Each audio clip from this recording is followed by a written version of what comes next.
வாழ்க வளமுடன். நாஞ்சில் பிரேமா சமையலுக்கு உங்களை அன்போடு வரவேற்கிறேன். சுலபமாக செய்யக்கூடிய ஒரு குருமா செய்து காட்டுறேன்.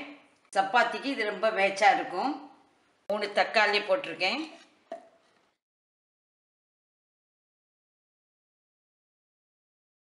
ஸ்பூன் தேங்காய் போட்டுக்கலாம்.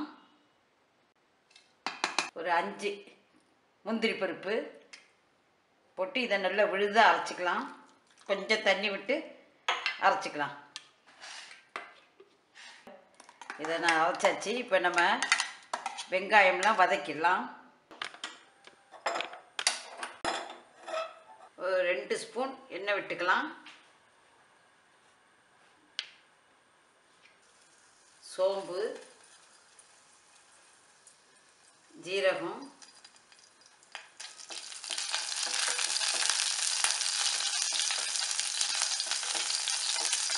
ரெண்டு கிராம்பு, ஒரு ஏலக்காய், ஒரு சின்ன துண்டு பட்டை.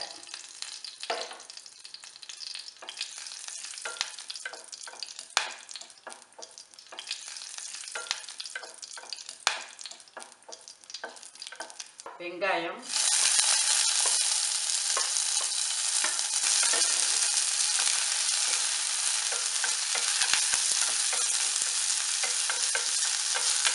இஞ்சி பூண்டு பேஸ்ட்டு 1 ஸ்பூன்,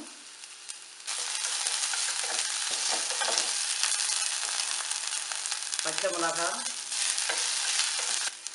கருவேப்பிலை. இப்போ நம்ம அரைச்சி வச்சிருக்கிற இந்த பேஸ்ட்டை போட்டுடலாம்.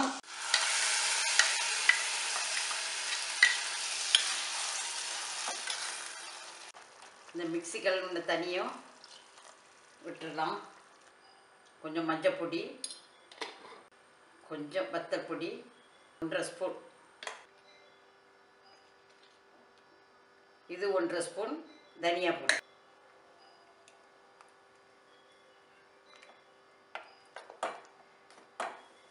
தேவையான அளவு உப்பு போட்டுக்கலாம்.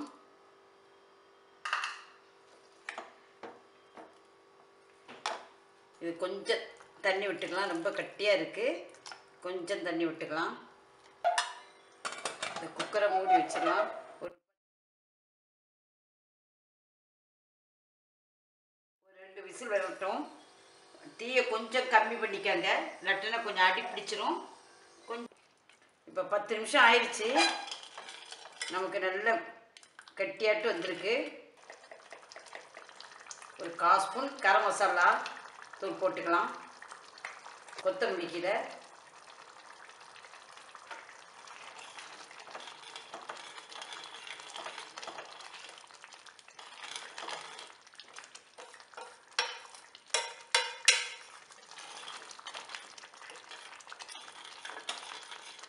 இப்போ ஈஸியாக செய்யக்கூடிய, சீக்கிரம் செய்யக்கூடிய சப்பாத்தி குருமா ரெடி ஆயிடுச்சு.